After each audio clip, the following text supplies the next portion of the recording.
What's up, guys? You've already seen the part of the SOG axe review where I said we were going to be doing some fire videos. This one's going to be the preparation for our ultimate video where we're going to try to make a fire. So I'm going to go ahead and this one isn't really too big to burn, but I'm going to baton through it anyway. And then I'm going to attempt to baton through this and reduce it down to smaller size, easier to burn, and then I'll do some other fire prep. I'm going to start off with the Daho Survivor. I'm not sure if I've showed you guys this yet, but I know it's a small knife, but in their description of the knife they bill it as a survival knife, and one of the easier tasks the survival knife has to pull off, and my philosophy would be doing some easy woodwork to make a fire or a shelter. So I'm going to put that to the test here and see if they actually deserve to be claiming it as a survival knife or not. So let's just get to it.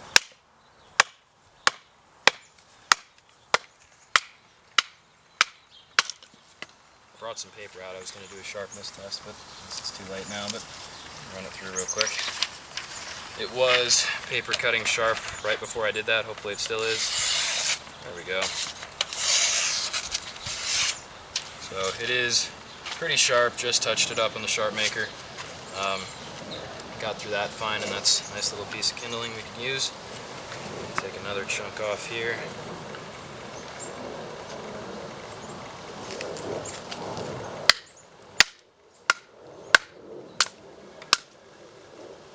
I guess.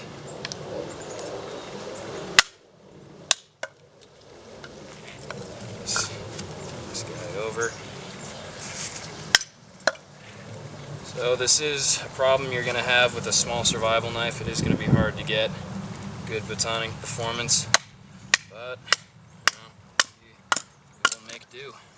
This is a test of the survival knife in this whole fire making series. I'm going to try to test out products that are billed as survival tools and so on and so forth. And one of the main ones is going to be this Daho Survivor. Not a lot of publicity on this knife, but I like the thing. Well, I'm not sure I get to say I like the thing yet. We'll see after I'm done testing it.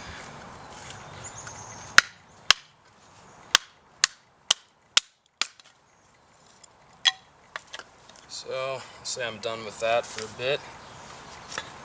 And let's move on to this bigger piece. I point out that you're coming into a knot there, so that'll be a real challenge. We'll go for it.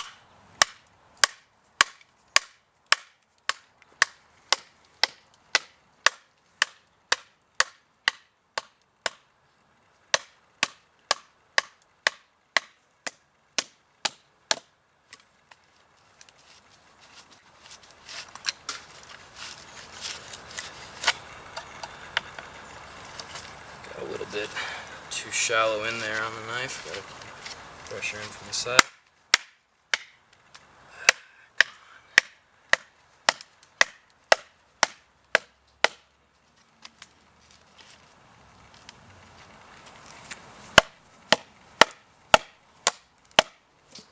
Alright, yes, I'm getting through there with this knife. Go 180 on the log.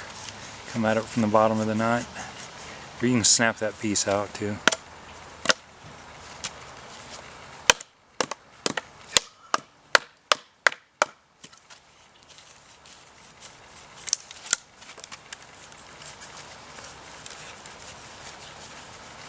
Again, this is one of the problems with having a smaller survival knife. I realize that. It is part of what I want to point out in the testing. So here we go to the other side. Interesting steel on this knife. I don't remember exactly what it is. I'm going to say it's something like 7CR13 with tungsten in it, and I had never heard of that before. So it'll be interesting to do edge retention testing on it. This is very practical edge retention testing for a survival knife, in my opinion.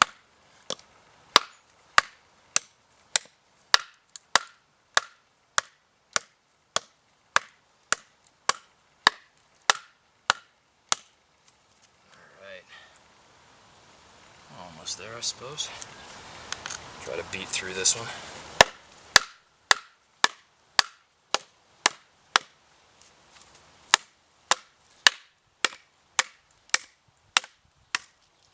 There we go. Again, that first piece of wood was a bit of easier wood. This one's pretty tough. Now, I do want to do a little more batoning so I can have some smaller pieces, and I figure I should do it on camera. So I'll do a quick edge retention test on this real quick. See how it's doing now. It's not half bad, huh? So, it is limited by its size though, so let's do some more batoning. The Gerber's Steadfast will chunk these boards up pretty quick, I suppose. Just do the edge retention test on this.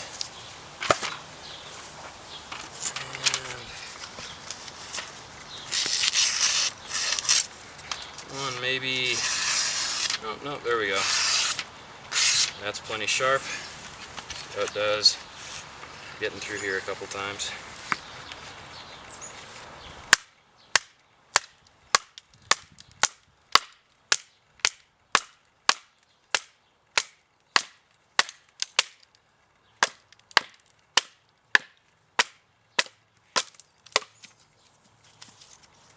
Much easier that could be with a adequately sized knife.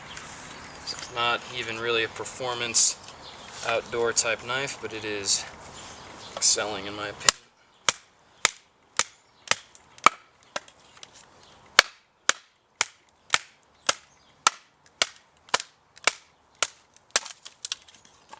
So we're chopping it up into little pieces to get it drying out more, and we'll show you guys more fire prep here in just a minute. Take another corner off this.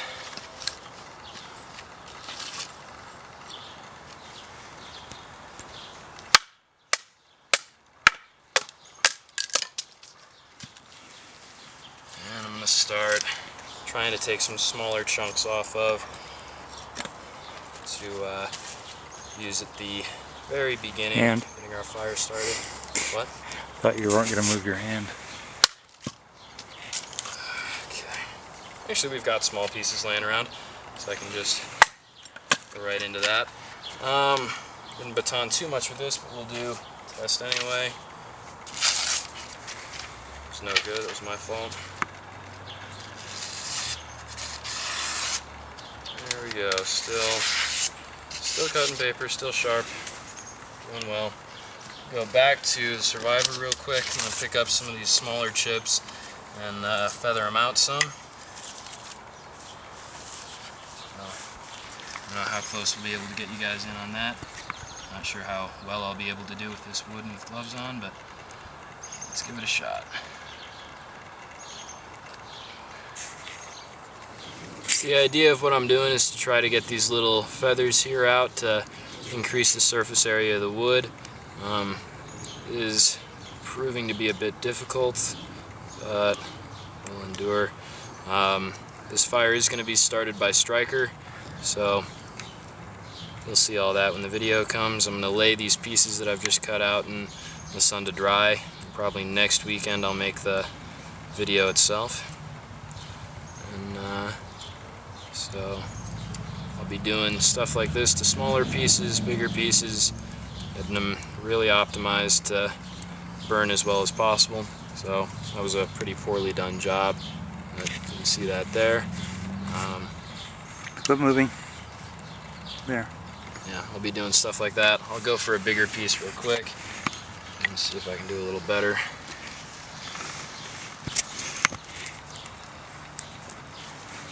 There we go. It's not, I'm gonna fuck it up.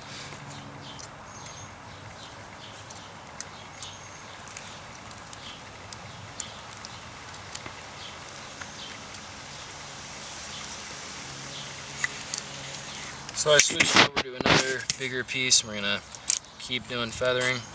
So you guys can tell I'm not too great at the whole woodworking survivalist aspect thing. What you guys saw was actually, it's the first time I've ever batoned through anything. So I realized it would be very easy to criticize my form, how I'm doing things, and you guys are free to do that if you want. I won't tell you not to do that in the comments, and I do appreciate advice and all that, but do realize that I'm talking about products, and you know, I think even with my skill level, being just barely proficient. I think the products will speak for themselves, and things like edge retention and ability to be useful doing something like batoning. That's one of the good things about using a knife as opposed to other tools for outdoor activities, is there aren't a whole lot of complicated methods that need a lot of practice. You know, a lot of people can pick up something like batoning on their first try just by watching somebody do it on YouTube. That's what I did. And as you can see now, we've got a couple pieces laying around that are feathered out, and I'll do the rest. Sorry, this wasn't terribly interesting, the feathering part, but I'll have that done. I'll lay these pieces out to bleach, and another couple days we will have our fire making video, the Daho survival knives, and possibly other products. And so yeah, I hope you guys enjoy this video. Hope you guys have enjoyed this fire making stuff. We'll be doing a little bit more of it before we're done, and stay tuned for more of the same.